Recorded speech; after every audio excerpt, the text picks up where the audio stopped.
Ano yun, mother? Hindi lang po ako ng pating tulong financial. Ang center lang po ng sa ICU.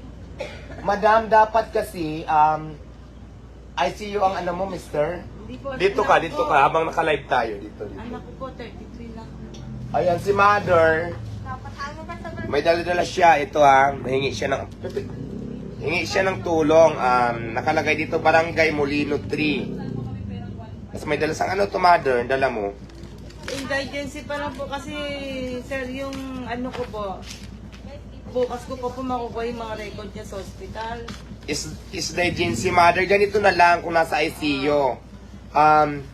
Marami naman tayong government, mother, kasi alam ko pag ICU medyo mabigat na ano yan. Kasi ang dala mo, barangay ano lang to eh. Indigency, oo. Araw-araw na kasi dito mayroong ganito sa akin. Parang nangyayari politiko na tayo. So magagawa ko lang tulong nito sa iyo kasi wala naman dito mga medical certificate. Kung mayroon sana, tutulungan kita ilapit sa dapat nating lapitan. Kasi si Diwata, hindi naman tayo mayaman. So ang dala mo, wala kang mga certificate na mga medical certificate. Kung mayroon sana, may lalapit ko na malapit lang tayo sa singit. Meron dyan mga nagbibigay ng ng gamot. Bukas ko po sana makuha. Ngayon, kailangan ko lang po ng panggamot daw ngayon, sir. Ngayon siguro ang mabibigay ko lang sa iyo pamasahe. Yun ang kaya ko lang. Ha? Tapos, ma'am, panggamot po kahit. Kasi paano nga panggamot? Wala ka namang dalang resita. Bukas ko po Indigency lang po yung makukuha dala mo. panggamot na. Paano natin masasabing, pasensya ka na, mother, kasi ang dami kasi dito araw-araw na yan. Minsan 10 may mga dalang ganyan. Tapos yung iba tininang ko, PK naman. Mayroon pa dito na nunilisit na patay na daw. So, nung tinignan ko yung certificate, 10 years ng patay. So, di ba, paano natin masasiguro? Hindi, ito mag-talk lang tayo kasi maraming nanonood ng social media. Gagawa ko lang tulong sa'yo ngayon, mother. So, si mother, bibigyan lang kita ng pamasahe, 500. So, may pangkain ka na doon. Kasi hindi naman tayo, kung mayroon ka sana dalang yung mga medical, patunayan talaga na mayroon kang pasyente na legit, tutulungan kita, dadalhin kita sa DSWD or malapit lang tayo sa Senate. Opo, bukas Para- ko po makukuha. Para ilapit kasi ako naman, hindi naman tayo mayaman, binibigyan lang din tayo, oo. So ang mabibigay ko lang sa iyo ngayon, pamasahe, pangkain mo.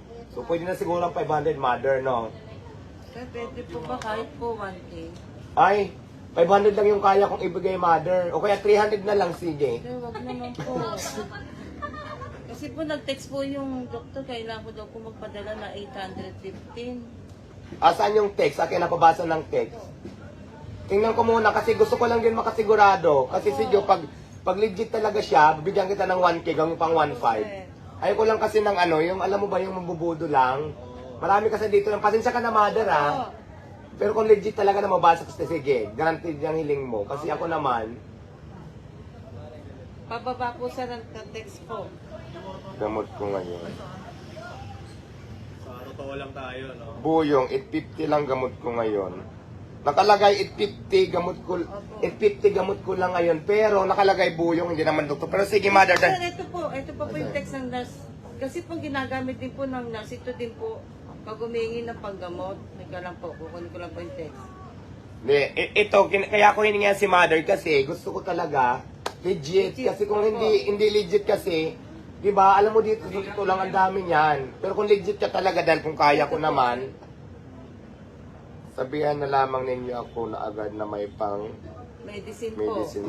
O Ito sige, yung text dahil po. dyan, kailan ba yan? Kanina po madaling araw. Wala naman kasing date eh. Tingnan Kasi natin. po, tapos sa may text pa po pababa.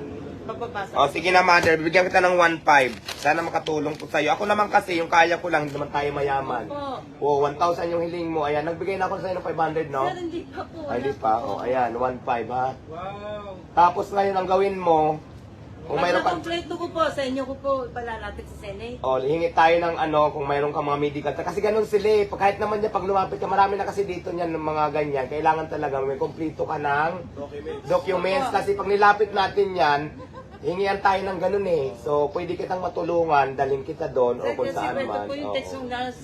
Ate ko sa pagsalang center ba wala bang libre? Sabi So niya ngayon po, dahil may tics kang pinakita kahit wala kang medical, so sabi mo nga kahit 1,000 lang ginawa ko ng 1.5. Sir, So kasi sana po- makatulong kasi ako naman hindi naman tayo mayaman, mother. Sir, Intindihin mo kasi naman po din. yung lung cancer niya po, may HIV pa po, tapos na stroke. Kaya po So, yun yung lang. gamot niya daw po sa Mercury pag binibili. Wala daw po sa loob ng lung center. Oo na, sige na, lakad na kasi habang maaga pa, kumain ka muna, tapos hopefully na kahit papano, di ba? Thank So, you, salamat thank na you lang po, kay na God.